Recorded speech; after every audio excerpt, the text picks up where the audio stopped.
Pode abrir tua Bíblia já em 1 Coríntios 12. Que hoje nós vamos continuar o nosso tema dos dons. E enquanto nós vamos abrindo a Bíblia, as crianças podem ir com a tia Samanta.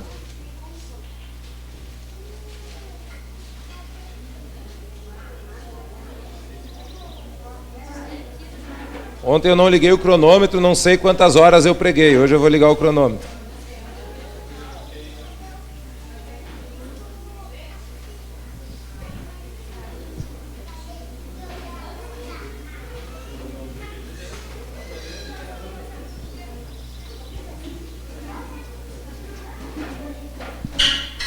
Nós, ontem pela manhã, para quem não estava, então a gente falou sobre o que é ser, o que é o avivamento, né? E nós falamos sobre essa mudança que o Espírito Santo causa na vida daqueles que nasceram de novo, que estão vivos, que foram avivados pelo poder de Deus. Essa mudança, ela gera em nós, então, uma busca natural por querer conhecer mais de Deus. A gente viu as histórias da reforma do rei Josias, do rei Ezequias, de Neemias, vimos Atos 2, vimos esse movimento que Deus faz, e normalmente voltado e a partir da palavra de Deus e não das experiências. O que gera o avivamento no coração daqueles que experimentam o avivamento é a palavra. Em Ezequias foi isso, em Josias foi isso, em Neemias foi isso, em Atos 2, o que eles estavam anunciando, que fez com que mais de 3.000 pessoas questionassem Pedro e os discípulos, e o que a gente vai fazer? Foi porque eles anunciavam as maravilhas de Deus,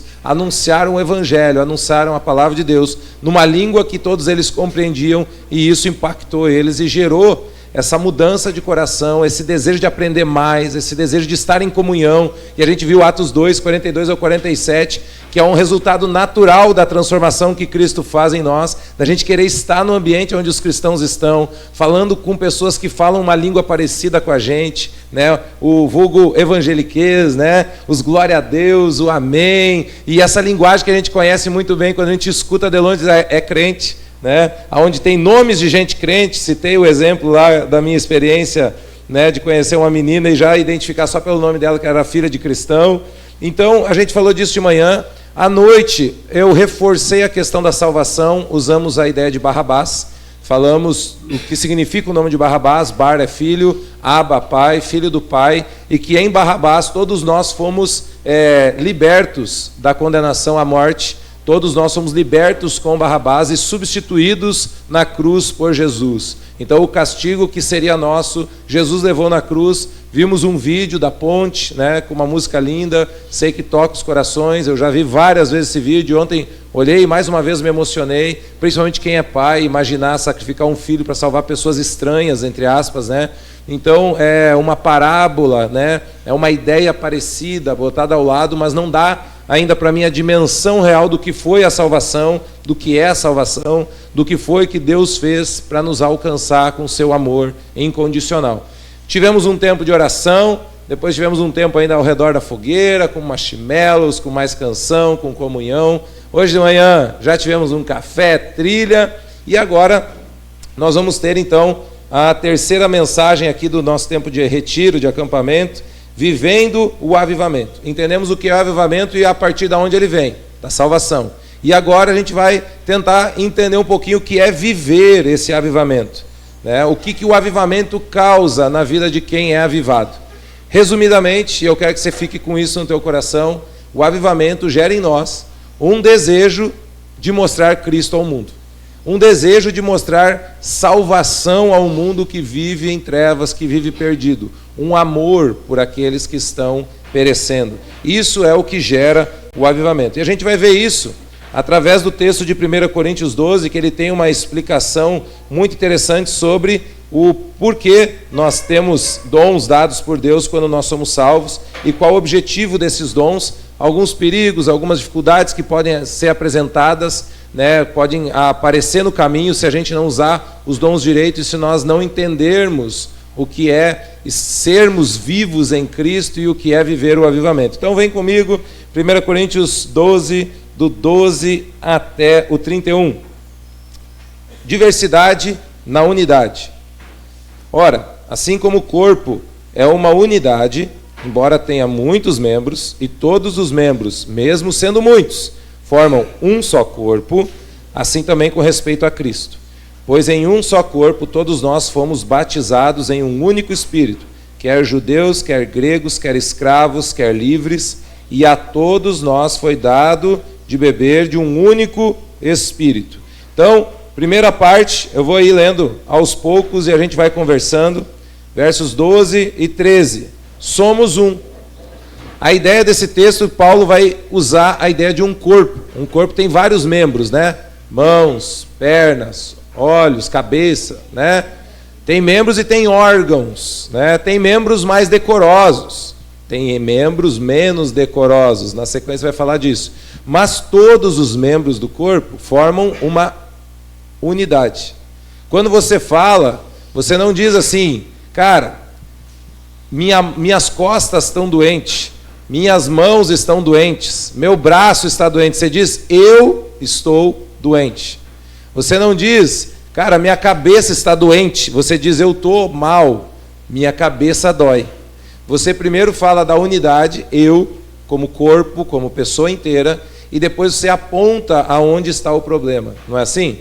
Pelo menos a maioria das pessoas que eu conheço se refere a doenças e a dores e ao corpo desse jeito, né? Quando eu e a Lavínia, a gente está os dois meio rengo, né? Eu das costas, a Lavínia do pé. Quando a gente vê a Lavínia lá puxando o pé, agora está com ele enfaixado, a gente olha, a Lavínia está mal. Aí assim, mas o que aconteceu? O pé dela está machucado. Mas a Lavínia está sofrendo, porque a Lavínia é um ser integral. Quando eu dou umas fisgadas nas costas, eu digo: amor, eu não estou bem. O que houve? Minhas costas estão arrebentadas, porque eu empurrei os carrinhos de lomba ali ontem. Né? E aí a gente faz o que não pode e depois sofre, né? Então, o corpo, a unidade, ela é um todo. E Paulo vai falar então que tem um único Espírito e um único corpo. E aí, quando a gente fala de unidade, a gente não está falando de uniformidade. Ser um não é ser uniforme, é ser unido. E ser um não significa ser uniforme. O Espírito dentro desse corpo pressupõe um corpo morto. Não, né? Se tem um espírito, tem o quê? Tem vida. Então, quando o espírito deixa o corpo acontece o que com ele? Ele morre, certo? Se você é dicotomista, falei difícil agora, você acredita em parte material e parte imaterial. Se você é tricotomista, você ainda coloca a alma aí no meio, né? Corpo, alma e espírito, 3 partes. Então, num debate de centenas de anos na teologia, quantas partes o corpo humano é formado? Né, 3, 2 ou uma só, se você é unicista, né, agora me fugiu o termo, uni alguma coisa, né, e você acha que não, é uma unidade só, quando um morre tudo, não tem esse negócio de espírito e tal. Fecha parênteses, normalmente a gente crê que quando o espírito deixa o corpo, ele deixa de ter vida, e aí a gente morre. Então, um corpo é uma unidade, não é uniforme, e ele tem um espírito dentro dele que gera a vida e produz vida. Tem um cara chamado Vance Havner, que ele fala do problema da uniformidade, usando uma frase e uma ideia. Ele diz assim: tudo começa com um homem, depois surge um movimento, em seguida uma máquina, e aquilo se sistematiza, né? E por fim, um monumento. Quando o corpo morre, quando a gente deixa de ter vida, quando a gente se torna uniforme, faz tudo igual, a gente vira um monumento e não um corpo. Porque vira uma coisa engessada, parada, uniforme, pode até ter um certo movimento, mas é sempre igual, e ele fica algo que não tem vida, algo que não faz sentido, algo que vai ser olhado e admirado, e a igreja não foi chamada para ser isso. Alguns ministérios e igrejas acabam morrendo porque não há diversidade suficiente para não tornar a unidade em uniformidade. Muitas palavras complicadas. O que acontece? Se nós fôssemos uniformes, seríamos um corpo só com mãos, cheio de mãos. Dá para andar plantando bananeira? Dá, mas é bem mais difícil, não é? Tem gente que consegue, mas eu duvido que ela consiga ganhar uma corrida, correndo plantando bananeira contra alguém que corre usando os pés, que foram feitos para correr. Quando a gente é uniforme, a gente não tem diversidade. A diversidade é a maior beleza do corpo. Você tem dedos e todos eles são diferentes. Tanto que a gente dá nome para eles, né? opositor, indicador, fura-bolo, não. Pai de todos, anelar e o minguinho, né, o dedo mínimo. Tem um deles que dizem que é o mais importante. Qual é? O opositor. Porque é uma das coisas que nos faz conseguir pegar coisas. Se a gente perder o minguinho, o anelar ou o pai de todos, e a gente manter a pinça, conforme bem lembrou o Cássio, a gente continua tendo boa parte das funções da mão. Tendo todos os dedos é melhor, mas tendo esses dois aqui, são os que mais trabalham dentro de uma mão, mas todos eles têm função. Se você perder uns 2 dedos do pé, minguinho e o outro, espero que não tenha essa experiência, mas dizem que é muito mais difícil você ter equilíbrio, porque eles agarram e dão o equilíbrio. Quando você bota o pé no chão, a gente não percebe porque é automático.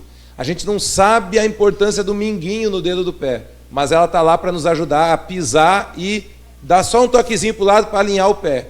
Se você vai correr sem um minguinho, a tendência é você virar os pés e cair. Parece bobo, mas o dedo mínimo do teu pé tem uma função importante no teu equilíbrio. E cada um deles trabalha dentro de uma unidade, que é fazer com que o nosso corpo realize funções que a gente deseja. E quem manda no corpo para fazer as coisas? O cérebro, cabeça, né? A cabeça governa todo o resto. Quem é o cabeça da igreja? Mas todo o corpo trabalha unido para executar o que a cabeça está pensando. E aí, quando a gente trabalha unido, dá tudo certo. Se a gente tentar ser uniforme, o que é uniforme? Já viu o exército? Sabe por que no exército brasileiro todos usam um chapéu igual, uma gandola igual, uma calça igual, um coturno igual, um fuzil igual, a barba igual, e ninguém pode ter barba diferente no nível de soldado? Porque é para ser uniforme. Uniformidade. O passo é igual, esquerda, é todo mundo junto. Se a mão está trocada, se o passo está trocado, o cara está errado, ele tem que consertar. Isso é uniformidade. Tem o seu propósito? Tem. Dentro do exército, tem. Mas um corpo, se ele fosse todo igual, nós iríamos sofrer demais. A diversidade nos permite fazer coisas diferentes. A uniformidade do exército, mesmo naquele batalhão, eles são uniformes somente no exterior. Porque dentro do batalhão de infantaria, por exemplo, tem várias funções diferentes. E eles sabem cada um seu papel. Um carrega a placa do morteiro, o outro carrega o cano do morteiro. E quando eles chegam na hora de enfrentar o inimigo, um bota a placa no chão, o outro monta o morteiro em cima e o outro chega com a munição. São 3 para operar um morteiro. Uns têm fuzil automático leve, outros têm o FAP, fuzil automático pesado. Uns vão deitar no chão, botar um bipézinho e atirar, os outros vão ficar em pé atirando atrás. Cada um deles, apesar de parecer que não tem diferença, todos eles sabem sua função específica dentro daquele batalhão. O corpo de Cristo é igual. Nós somos diferentes. Nós não podemos ser uniformes nas funções. Nós precisamos, quando alguém olhar para nós, entender que nós somos um. Mas a gente tem que saber aqui dentro que cada um tem um papel e uma função específica designada por Deus. A gente vai ver isso na sequência. Assim como o corpo, que envelhece, fica enfraquecido, tornando-se cada vez mais uniforme até que perca suas funções vitais e morra, a igreja e os ministérios podem passar pelo mesmo processo se não buscarem com dedicação os dons necessários para que encontrem o equilíbrio entre a unidade e a diversidade. Uma das coisas mais ruins dentro da igreja é quando o pé tenta ser mão, quando o dedo opositor fica brigando com o dedo indicador e queria ser o indicador, quando o minguinho queria ser o dedão e fica tentando atrapalhar o processo que a mão tem que fazer. Isso, o nome disso é vaidade dentro da igreja. O nome disso pode ser egoísmo, o nome disso pode ser um monte de outras coisas, mas o nome para tudo isso é pecado. Quando nós não nos submetemos ao cabeça, que é Cristo, que nos designou com papéis específicos, e não conseguimos nos alegrar naquilo que Deus deu para nós, a gente acaba causando dificuldade para que o corpo execute a sua função, para que o corpo faça todo o seu trabalho. E aí, com o tempo, a gente pode se tornar cada vez mais uniforme. Todo mundo quer fazer a mesma coisa. Se todos na igreja pregassem como eu e Felipe fazemos, quem que ia cozinhar como os irmãos estão fazendo ali? Queridos, eu fui ali na cozinha antes, eu louvo a Deus pelo grupo na nossa igreja que tem de servos, eu sei que eles estão revezando, alguns que estavam lá ontem estão aqui hoje. E esse pessoal se sacrifica demais, só de entrar naquela cozinha no meio do meio-dia ontem, eu pensei, vocês abriram uma sauna aqui, quente pra caramba, e eles estão lá. E sabe o que é mais legal? Eles estão lá fazendo com amor e com alegria. Eles estão pagando para estar aqui como todos nós, e estão trabalhando para que nós tenhamos um tempo especial. Isso é exemplo. Isso é referência. Eles não são vistos, eles não estão numa plataforma, eles não estão com o microfone na mão, mas sem eles, nosso evento seria bem prejudicado. E quando a gente vê isso acontecendo na igreja em vários aspectos, eu estou citando eles hoje, mas tem várias coisas, nada do que está aqui foi feito sem que alguém se mobilizasse para fazer. Essa é a diversidade que gera a unidade. Nós temos um propósito, o nosso propósito é fazer um acampamento onde Deus vai falar, onde nós vamos comunicar o Evangelho, onde nós vamos adorar a Deus, onde nós vamos propor comunhão para os irmãos. Para propor comunhão a gente precisa de gente servindo as mesas, para propor a pregação nós precisamos de pessoas preparando o sermão, pessoas para comunicar para outros que vão ver. A gente teve aí a equipe, o Jezinho, o Kelvin, que prepararam o set, né, de gravação, nós estamos gravando tudo, nós vamos postar no YouTube depois, e a gente tem o pessoal que organizou, decorou, o pessoal que está preparando atividades.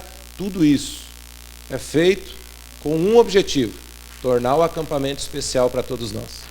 Lá nas barracas tem gente se ajudando, um monta a barraca do outro, um ajuda o outro. Teve crianças que veio, iam voltar, não voltaram, ficaram, estão dormindo. Hoje de manhã eu olhei, tinha um monte de mães adotivas, né?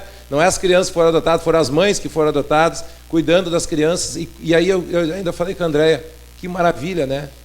Saber que os pais têm a confiança de deixar os seus filhos no final de semana com os irmãos da igreja, que não são parentes, dormindo em barracas, no meio do mato, no acampamento. E as crianças ter a segurança de dizer, eu vou ficar, eu quero ficar, está tranquilo de eu ficar. Isso é maravilhoso, isso é unidade, mas não é uniformidade. Cada um tem um papel diferente. Segunda perícope, 14 ao 20, o texto diz assim: o corpo não é feito de um só membro, mas de muitos. Se o pé disser, por que não sou mão, não pertenço ao corpo, nem por isso ele deixa de fazer parte do corpo.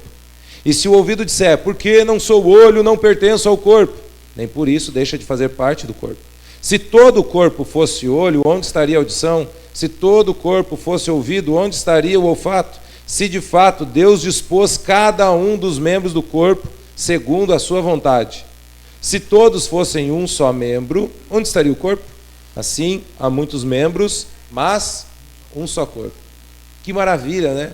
Muitos membros, mas um só corpo. Então, nós somos um, conforme a gente viu na primeira parte, mas somos diferentes. E diferente não significa divididos.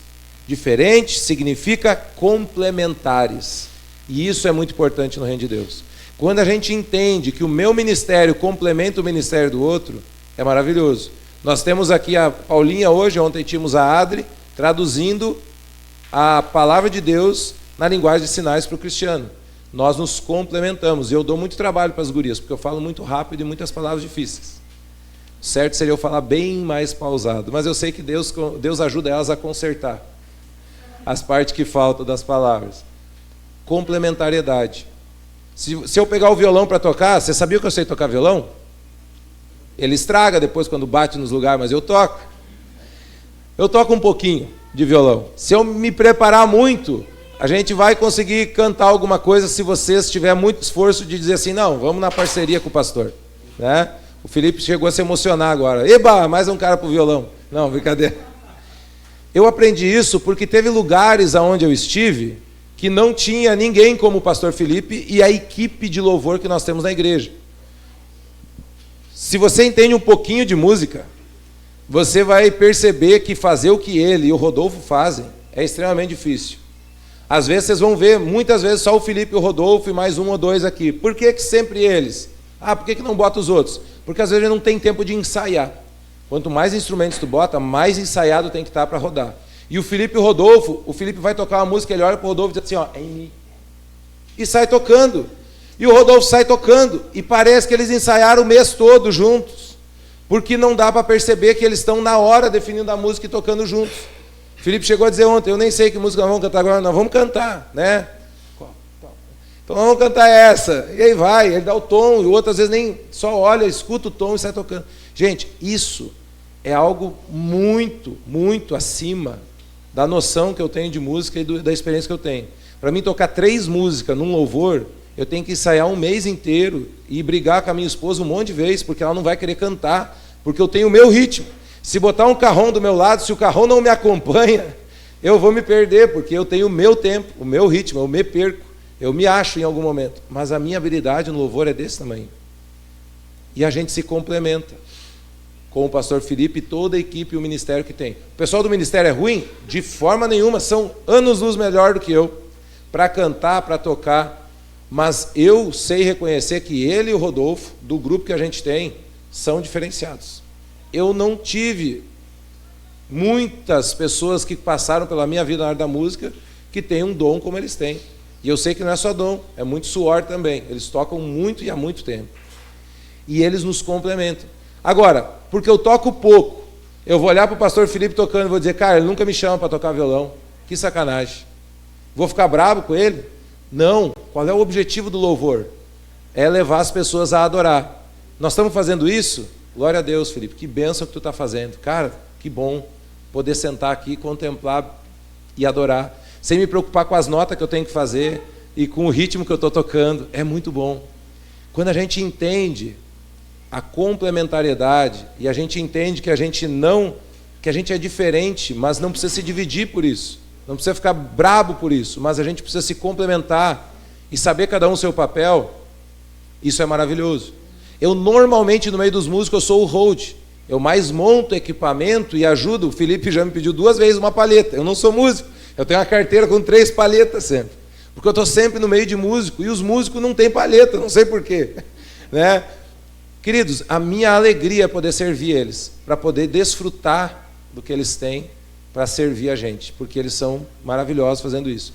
Da mesma forma é com a palavra, da mesma forma é com a cozinha. Eu posso ir lá na cozinha fazer um estrogonofe de carne, mas vocês vão sentir saudade, vai correr uma lágrima no olho do estrogonofe que comeram ontem, né? Com o Luciano e a turma que estava na cozinha. Meu, foi algo assim, ó, diferenciado. Eu sei cozinhar? Eu sei. Mas vocês vão preferir o deles, ainda mais se for para muita gente. Meu arroz vai ficar totalmente empaçocado, talvez vou errar no sal, vocês vão comer, não vão morrer de fome. Mas eles têm um prazer e uma habilidade diferente nisso. Complementariedade. Isso não gera divisão, isso gera complementação. E cada um no seu papel, a gente constrói algo maravilhoso. Então a gente tem funções diferentes, mas as funções são definidas por quem? É o pastor que escolhe. Pastor, o senhor vai decidir quem que vai tocar no domingo. Não, não é eu que decido quem que toca. A gente tem um ministério que deveria, entre eles, conseguir se organizar e dizer, não, tá tranquilo, vai você, não vou eu e tal. Quem que vai pregar? Eu que decido, mas eu decido só porque eu tenho uma equipe que já prega. Quem decidiu dar dons para as pessoas foi Deus. E a gente só organiza entre nós quem vai fazer o quê. Não adianta eu pegar, por exemplo, vou usar o exemplo que eu sei que não vai se magoar, vou pegar o Juliano e vou dizer, não, o Juliano vai cantar domingo agora, né? Ele vai cantar no banco, onde ele sempre canta, que é muito bom ouvir ele do banco. Agora, se vocês virem os ar-condicionados sendo instalados lá na igreja, vocês vão saber, pode ter certeza, que foi o Juliano que foi atrás de orçamento, correu com tudo, visitou várias tardes a PIB com gente diferente, para orçar, para chegar num valor, para poder instalar os ar. Complementariedade. Deus dá dons diferentes para pessoas diferentes. O nosso problema é, às vezes, a gente ter inveja e fazer o que o Paulo disse aqui. Por que eu não sou olho? Eu queria ser olho. Por que eu não sou ouvido? Eu quero ser ouvido. E aí, isso é um problema dentro das igrejas. Não quer dizer que você não pode desejar crescer em alguma área. No final desse texto a gente vai ver, buscar com zelo os melhores dons. Não é problema. Eu, uma época, desejei crescer na área da música. Já fiz aula de música um monte de vezes. Por quê? Porque em alguns lugares que eu estive, não tinha ninguém para fazer. Então eu desejei crescer, porque faltava, e o meu objetivo era servir, torcendo para Deus mandar alguém para fazer, porque eu não queria ser essa pessoa, porque dá muito trabalho. Que a gente possa lembrar disso. As funções são definidas por Deus, e nós somos um só corpo. A diversidade não controlada pode destruir a unidade. Somente com maturidade uma igreja pode ser diferente e ser complementar, sem se destruir por invejas e disputas egoístas. O amor, que o pastor Felipe vai pregar hoje de noite, do capítulo 13, será mostrado, no capítulo 13, o amor vai mostrar o caminho excelente para que isso aconteça na igreja. Se não tiver amor, nada seria, não vale de nada, porque o amor é o caminho excelente, para que os dons sejam usados de forma coerente. Sem as diferentes funções complementares, um corpo não cresce, não serve e não se desenvolve. Por isso, precisamos aceitar nossas diferenças e entender que elas são complementares e não concorrentes. A diferença de complementar e de concorrente é grande. A gente não compete entre a gente se complementa e soma para que a gente possa chegar no nosso objetivo. Dentro dessa ideia do corpo, né, tem um pastor que fez um exercício e ele, tentando dar essa ideia do corpo, cada um fazendo sua função. Na igreja, nós somos o corpo de Cristo. E a igreja, ela mostra Jesus ao mundo. Se ela tem vida com o Espírito Santo de Deus, as pessoas, Jesus disse, né, o mundo vai saber que o Pai me enviou se vocês forem um. Temos que ser um para que o mundo creia que o Pai me enviou, é o que Jesus falou. Como que a igreja é um? Quando ela é complementar e ela estrutura o corpo. Como que estão as igrejas hoje, infelizmente? Nas igrejas, a gente tem uma igreja com 100 pessoas, a média é que em igrejas saudáveis, 20% de cada 100 pessoas, 20 pessoas, usam os seus dons para ajudar e para servir na igreja nas mais diversas áreas. Eu acho que a PIB está um pouco acima da média, sinceridade, tá? Não estou puxando assado para o nosso lado, mas eu vejo muitas pessoas trabalhando e servindo. Mas vamos supor, pegando a média de igrejas saudáveis, 20% da igreja ajudando. É como se o corpo de Cristo estivesse se movendo no meio da cidade com apenas 20% dos seus membros funcionando. Imagina se eu tentasse me deslocar usando 20% do meu corpo para fazer isso. Será que eu consigo mexer pelo menos as pernas? Será que eu usei mais de 20% para fazer isso? Eu estou usando todo, 50% do corpo, eu estou usando toda a parte de baixo, só para fazer isso. Se eu não mexer os braços e se eu fechar os olhos, agora vamos parar de usar a parte de cima. Eu consigo me deslocar assim? Eu vou pechar num monte de coisa. Basicamente, é o que a igreja tem feito. Ela tem mostrado, com todo respeito, eu não quero desmerecer isso, né? Quero que você entenda que eu não estou nem debochando, nem falando mal disso, mas ela tem mostrado para o mundo um Cristo deficiente. Existem pessoas deficientes que têm dificuldade de locomoção, cadeira de roda, falta de membros e tantas outras deficiências. O cristiano tem deficiência auditiva. Só que Cristo, ele é a referência, a imagem perfeita de Deus. E a igreja que deveria mostrar essa imagem ao mundo, ela tem mostrado um Cristo deficiente. Uma imagem de um corpo faltando partes. É impossível que o mundo admire uma igreja assim e que essa igreja, mesmo deficiente, consiga levar o amor ao mundo? Não, não é impossível. Mas com certeza o nível de dificuldade que a gente tem para levar o amor ao mundo e expressar a vontade de Deus ao mundo é muito maior por causa da falta de envolvimento da igreja.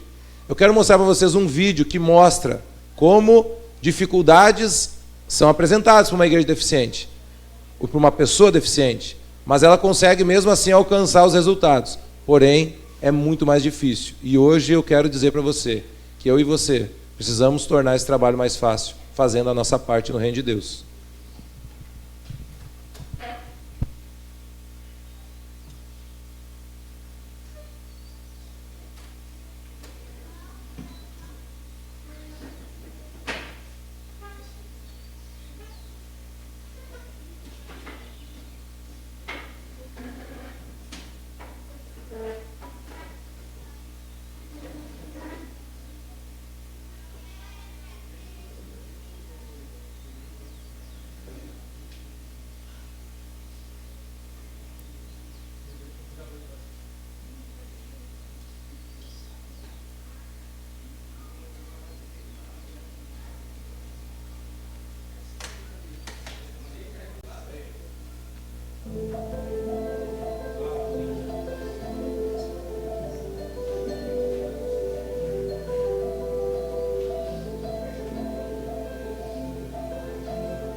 Sabe traduzir, não?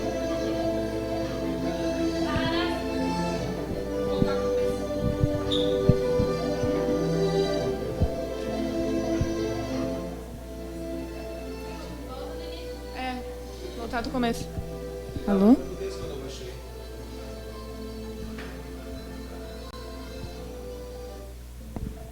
Em 1982, Nick Vujicic nasceu sem braços e pernas. Ninguém acreditava que ela poderia fazer nada. Hoje, a jornada de Nick inspirou milhões, é inspiradora para milhões. No nascimento, a falta dos membros de Link foram um choque. E os dois pais e os médicos,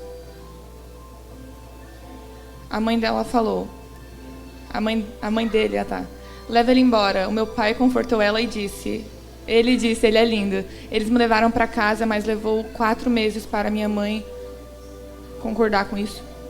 Crescendo diferente não foi fácil. Ela tinha problemas mentalmente, emocionalmente e fisicamente. Ele é um menino. Ele aprendeu a usar o pé para escrever e andar, mas ainda assim, as outras crianças bulinaram ele por causa da aparência não comum. Os meus pais diziam, ignora eles, mas eu não queria ser especial. Eu só queria braços e pernas também, como todo mundo tinha. Quando o Nick tinha 10 anos, ele tentou se matar, se suicidar.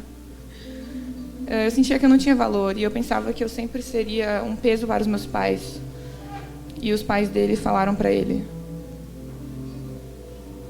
você não sabe o que você pode até você tentar.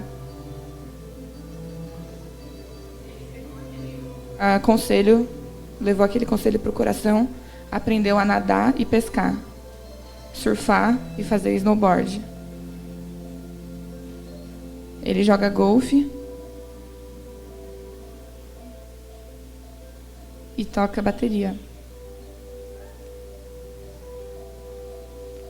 Superando cada obstáculo que ele enfrentou quando ele tinha 30 anos, ele casou com o amor da vida dele.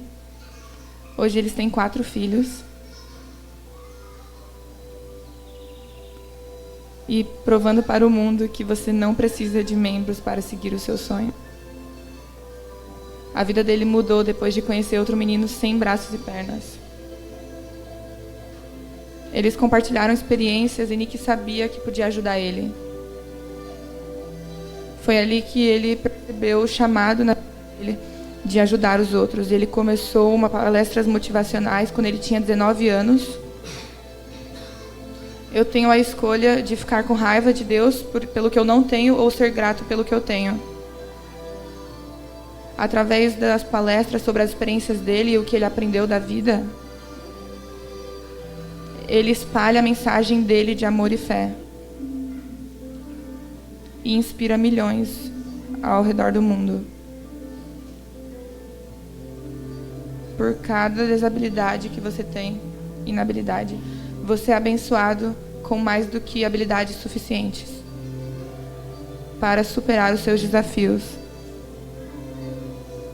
Se você não consegue um milagre, se torne um. Ele visitou mais de 57 países. E deu mais de 3.000 palestras.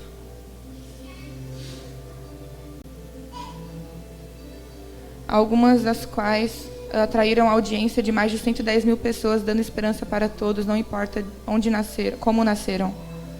O Nick também fundou uma organização sem fins lucrativos internacional chamada, através da qual ele fez campanhas contra o bullying.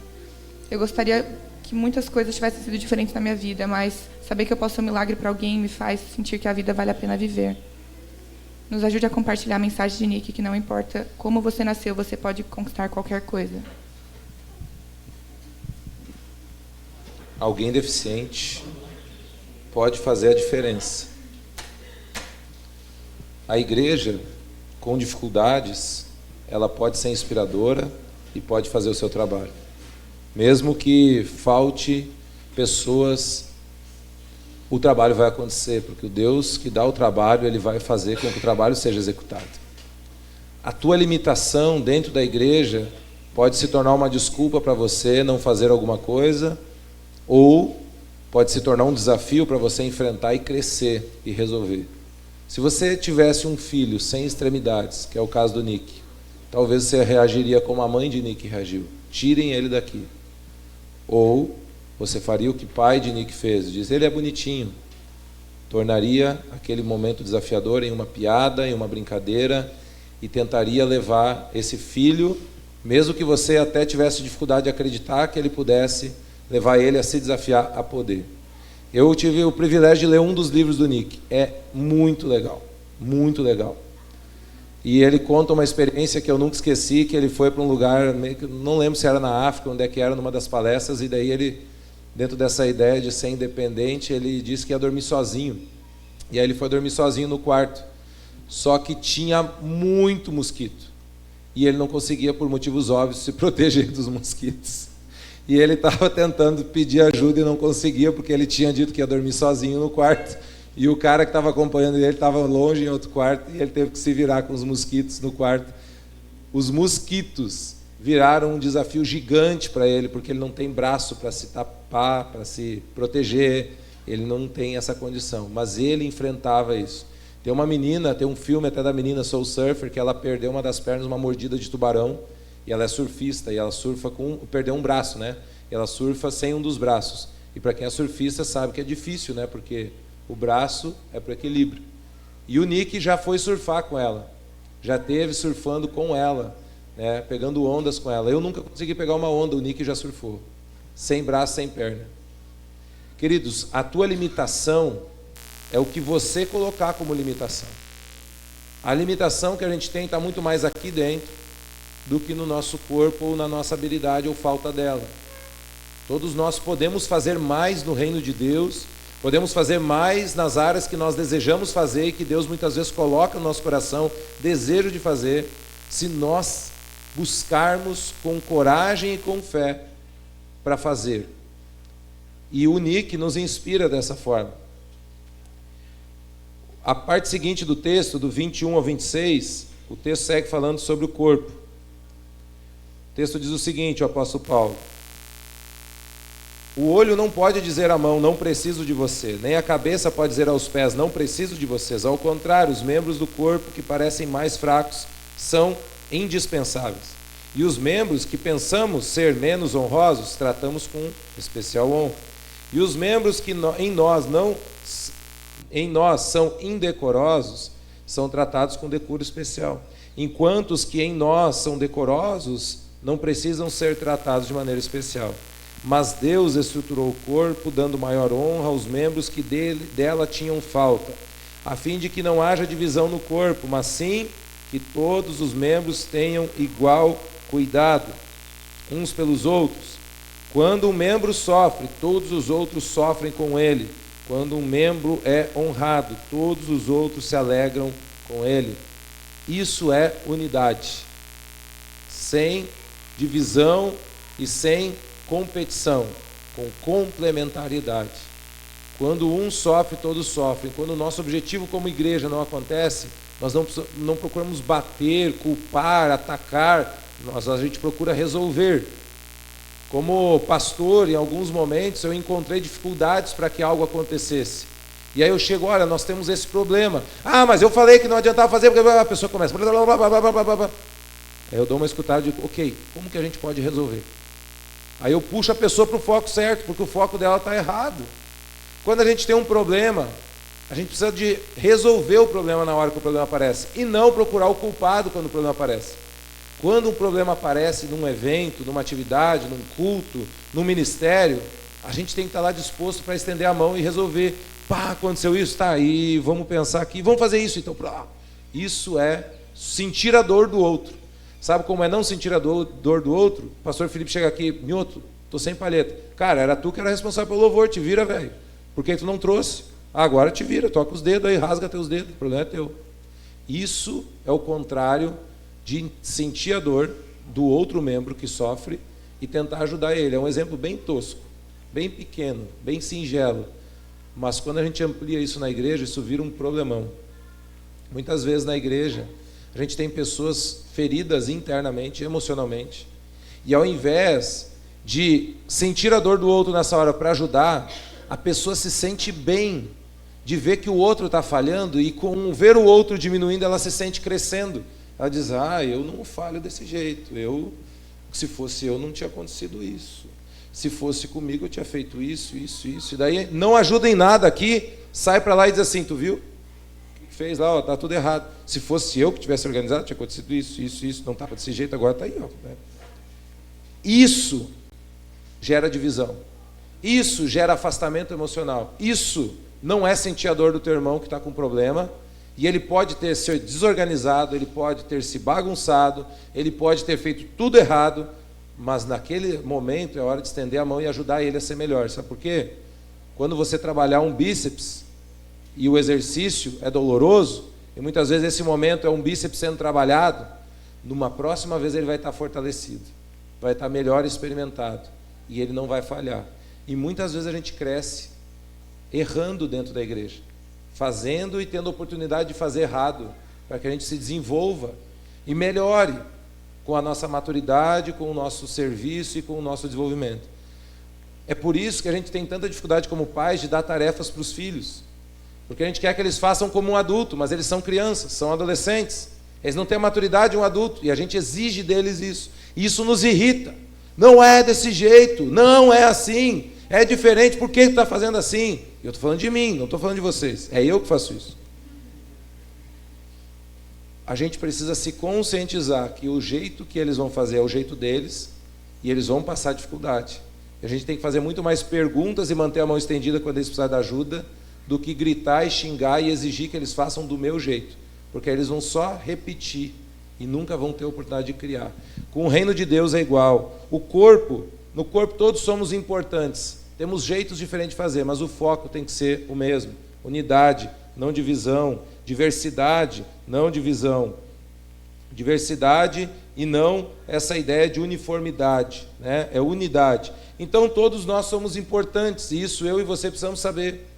Não é porque a gente está coberto e protegido, né, usando o corpo. Ninguém sai por aí mostrando as partes íntimas. É o que o texto está tratando aqui. Paulo está falando das partes menos decorosas, as partes íntimas. Ninguém sai por aí mostrando, todo mundo protege, mas a gente trata elas com muita honra. Ninguém toca, ninguém olha, ninguém mostra para ninguém, a não ser que tenha muita intimidade. É extremamente constrangedor ir num médico e ter que mostrar suas partes íntimas para o doutor. Seja ele homem ou mulher. Mulher é pior para o homem. Para a mulher é pior o homem, para o homem é pior a mulher. Mas a gente trata esses órgãos com muito cuidado, mesmo que eles nunca apareçam em público, mesmo que ninguém perceba eles, a gente cuida deles. Todos são importantes. E sabe de uma coisa? Não sei se você já viveu essa experiência. Quando foi a última vez que você orou agradecendo a Deus porque você consegue ouvir os pássaros cantando? Faz tempo? Quem esse ano fez essa oração pelo menos uma vez? Poucos, né?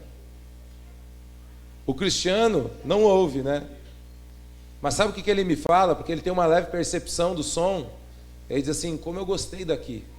É bem silencioso. Na minha rua tem muito barulho de carro. Ele sente, percebe o barulho.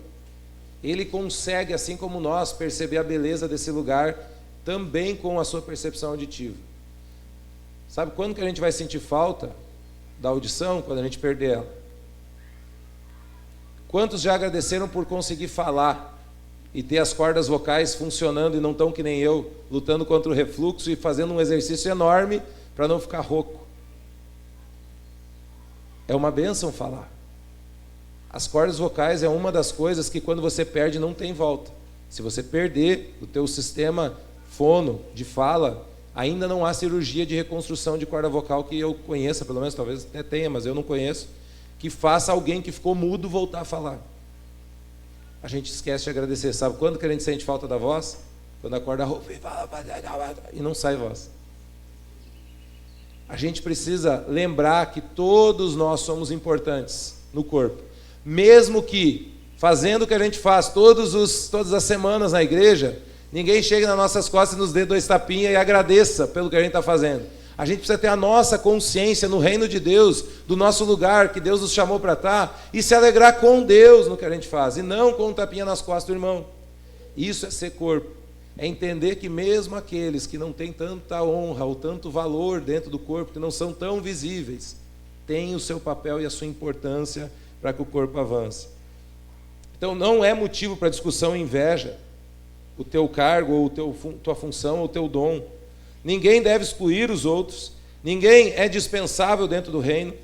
Deus organizou as funções, então é Ele que distribui. Se você não toca bem, não canta bem, fica tranquilo, foi Deus, é com Ele que tem que ralhar. Dá para desenvolver, dá para ficar menos ruim, mas talvez nunca vai chegar num ponto de quase que ser um dom natural. Todos devem cuidar uns dos outros, a gente precisa ter esse olhar de cuidado. Todos devem sofrer juntos e todos devem se alegrar juntos. Quando a gente termina um evento como esse, a gente percebe que foi uma bênção, que as pessoas estão felizes de estar aqui, é uma alegria para todos.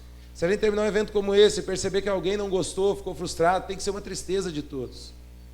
E o culto é a mesma coisa, a pessoa que batiza, a pessoa que ganha para Jesus, tem que ser uma alegria de todos, uma conquista de todos. Quando um membro da igreja sai, é triste demais quando alguém olha assim, que bom que foi embora, estava só atrapalhando. Não! Você pode não enxergar a função daquela pessoa no corpo, mas ela, mesmo silenciosa, escondida, ela tinha um papel, e se ela sair vai fazer falta, só vai perceber quando perder. Então nós devíamos nos entristecer com o corpo, quando o corpo de alguma forma fica prejudicado, é machucado, quando um membro é cortado. Importante não significa melhor dentro do corpo, mas sim necessário. Todos nós somos importantes, ou seja, todos nós somos necessários. Todos somos necessários uns para os outros e para Cristo, para que a missão da igreja seja cumprida. Quando os membros competem entre si, a diversidade conduz à separação. Mas quando os membros cuidam uns dos outros, ela conduz a uma unidade. Os membros promovem a unidade ao descobrirem sua dependência mútua. Essa é uma frase do Wiersbe. Último ponto, somos membros do corpo de Cristo, 27 ao 31. E com isso, nós vamos encerrar. Ora, vocês são o corpo de Cristo, e cada um de vocês individualmente é membro desse corpo. Assim, na igreja, Deus estabeleceu primeiramente apóstolos, em segundo lugar profetas, em terceiro lugar mestres, depois os que realizam milagres, os que têm dom de curar, os que têm dom de prestar ajuda, os que têm dons de administração, os que falam em diversas línguas. São todos apóstolos? São todos profetas? São todos mestres? Têm todos o dom de realizar milagres? Têm todos o dom de curar? Falam todos em línguas? Todos interpretam? Entretanto, busquem com dedicação os melhores dons. Queridos, nesse monte de pergunta retórica de Paulo aqui, o que se espera do leitor é um não uníssono. Começa, e aí vem, como conhecimento, né? Algumas igrejas trabalham aquela questão do dom de línguas como o sinal do batismo no Espírito Santo. Quem não fala em língua não tem o Espírito Santo. O próprio Paulo está perguntando, tem todos o dom de línguas? A resposta que se espera é não. São todos mestres? A resposta que se espera é não. São todos profetas? A resposta que se espera é não. São todos apóstolos? Pode deixar no chão. A resposta que se espera é não. Falam todos em línguas? A resposta que se espera é não. São todos intérpretes? A resposta que se espera é não. Então, como que eu posso exigir que todos falem em línguas na igreja? Faz sentido. Esse texto é um texto que nos mostra escancaradamente e claramente que o dom de línguas é um dos dons e que ele não é um sinal do batismo no Espírito Santo, mas é um dom dado pelo Espírito Santo conforme necessidade. E o menor dos dons, e na sequência dos textos em 14 a gente vai ver isso, ele é o menor, o menos importante, porque ele é um dos únicos dons que tem a função, finalidade de edificação própria. O profeta, a edificação é para o outro, o ensino, a edificação é para o outro, o pastor, a edificação é para o outro, o dom de curar, a edificação é para o outro. Todos os outros dons é para a igreja. O único que Paulo vai dizer que ele serve para a edificação própria é o dom de línguas, que quando tem interpretação serve para a igreja, mas normalmente não tem, então a maioria das vezes é para a edificação própria. E por isso Paulo diz, se na igreja vão falar em línguas, que falem quantos? Todos ao mesmo tempo? Não, quantos é para falar? 2 ou 3. 2 ou 3. E que haja interpretação. Os dons são distribuídos pelo Espírito Santo. Nem todos têm os mesmos dons, mas todos eles são dados pelo mesmo Deus, conforme a necessidade da igreja. Nós somos membros do corpo de Cristo, então nós somos importantes e somos membros desse corpo. Mas somos membros do corpo, mas somos percebidos de forma individual nesse corpo, pelo próprio Cristo e pelo próprio corpo. Assim como você identifica, esse aqui é um dedo, esse aqui é o outro, esse aqui é uma mão, esse aqui é a outra. Quem discerne isso? A cabeça? Cristo também discerne isso entre vocês. Algum de vocês pensa assim, não faz mal se eu perder um minguinho. Eu acho que eu vou tirar um minguinho essa semana. Vou ficar o resto da vida. A gente só perde um membro do corpo por causa de uma cirurgia necessária, porque ele está apodrecendo, doente, está matando o resto do corpo com a sua doença. É o único jeito da gente tirar um membro do corpo. Quando Jesus disse, se o teu olho te faz pecar, arranca-o de ti. Ele está causando um problema para todo o corpo. Se a tua mão te faz pecar, arranca ela e lança de ti, porque ela está causando um problema para todo o corpo. É a única condição de um ser humano tirar uma parte do seu corpo é quando essa parte está sofrendo, que a gente falou ontem, a Jéssica está com câncer, talvez vai ter que remover alguma parte do corpo. Câncer a gente elimina, porque vai matar todo o corpo se a gente não eliminar. Diabetes a gente tem que eliminar, tem que cortar, porque vai definhar, vai apodrecer todo o corpo se não fizer isso. Fora essa condição, a gente deseja que o corpo todo fique saudável e permaneça, cada membro no seu lugar, fazendo a sua função, sem perder ninguém. Então, queridos, no corpo humano, há algumas partes sem as quais podemos sobreviver, mas que sua ausência acarreta em certas deficiências. Quando não cumprimos nossa função no corpo, exercendo o dom que recebemos, causamos dificuldades a toda a igreja, pois algumas partes ficam sobrecarregadas e sofrem para realizar as funções das partes omissas. A gente se sobrecarrega. Se a gente não tivesse pernas, por exemplo, um paralítico, você já viu o tamanho dos braços de um paralítico que não tem cadeirinha elétrica? Cara, os caras têm uns bração maior que os do Cássio, porque eles ficam extremamente fortes de empurrar aquelas rodas para tudo que é lado. O tronco deles é extremamente enrijecido, embrutecido. Os membros superiores se sobrecarregam, enquanto isso as pernas estão lá paradas, só penduradas no corpo. Na igreja acontece a mesma coisa. Quando você e eu, como membros desse corpo, com os dons que Deus deu, não fazemos a nossa parte, outros vão tentar suprir e fazer essa parte, mas vai sobrecarregar, vai ser difícil, vai ser sofrido, vai ser trabalhoso, vai ser bem mais difícil, mas vai fazer. E agora eu quero terminar com um último vídeo, e aí depois quero fazer umas perguntas para vocês verem como é possível fazer coisas difíceis com membros diferentes, mas como deve ser, pode botar, como deve ser trabalhoso. Deixa eu ver.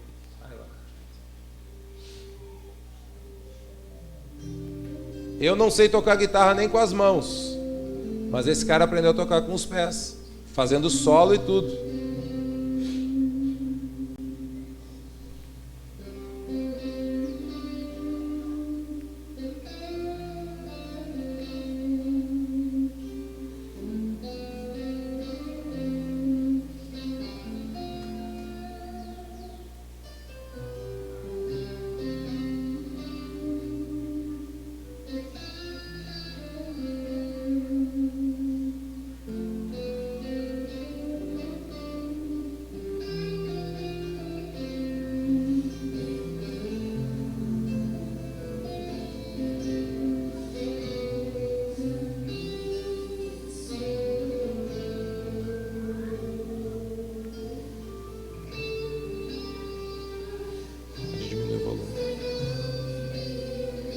Queridos, esse cara é cristão.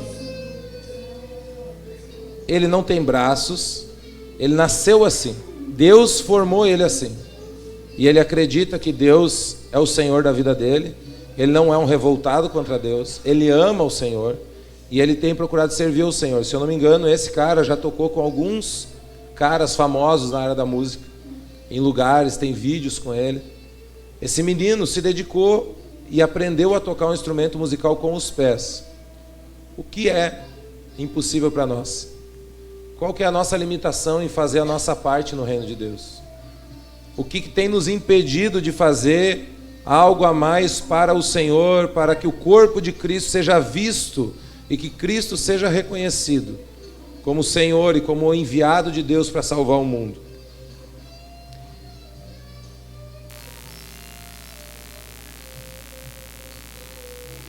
Como as pessoas estão vendo Jesus através de nossa igreja?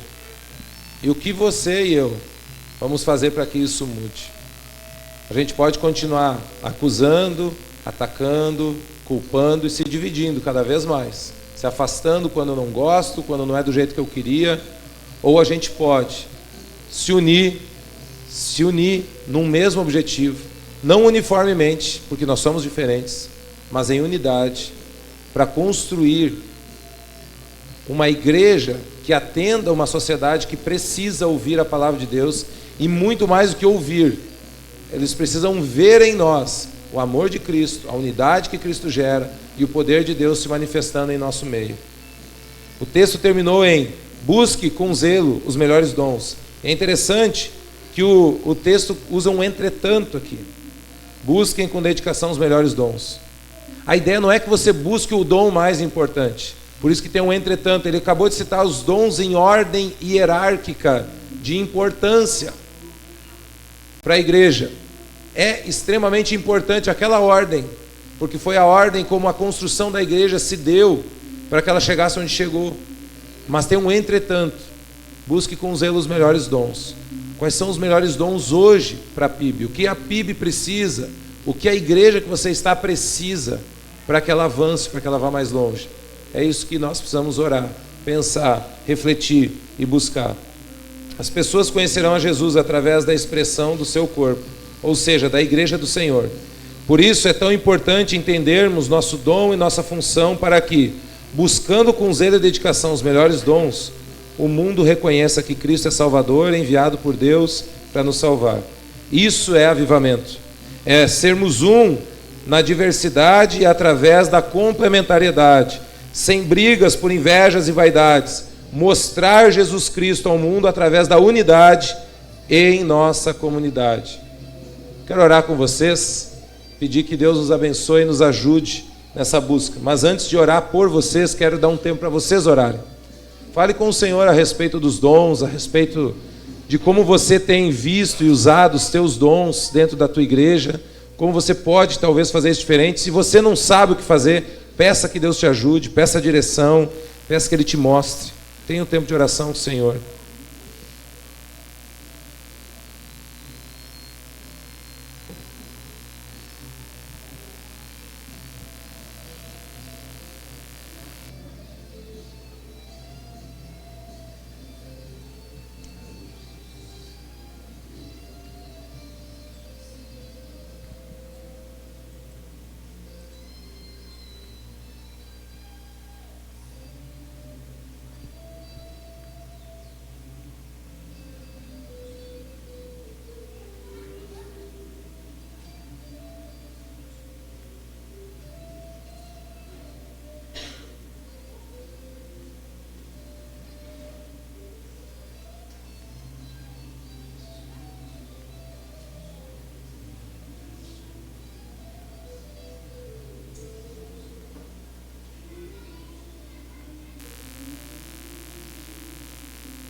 Senhor Deus de amor e graça, nós estamos reunidos como igreja do Senhor nesse lugar maravilhoso. E o lugar maravilhoso é o lugar da presença do Senhor. Cremos que o Senhor está aqui. Cremos que o Senhor está falando conosco através das Escrituras, dos exemplos e de tudo que foi compartilhado, tudo que cantamos, tudo que vemos e ouvimos. Deus, manifesta o Teu amor, a Tua graça de forma sobrenatural sobre a vida de cada um de nós, a começar por mim, Deus, nos dando clareza, convicção dos dons que temos e para que nós temos. Qual o objetivo, qual o propósito, o objetivo que o Senhor tem para cada um de nós, o objetivo do Senhor ter nos trazido a este mundo, para que o Senhor nos formou, por que o Senhor nos gerou, qual é o propósito, Senhor, das habilidades, dos dons que temos, Senhor. Ajuda-nos a ver com clareza e usar esses dons para a glória do Teu nome, Deus.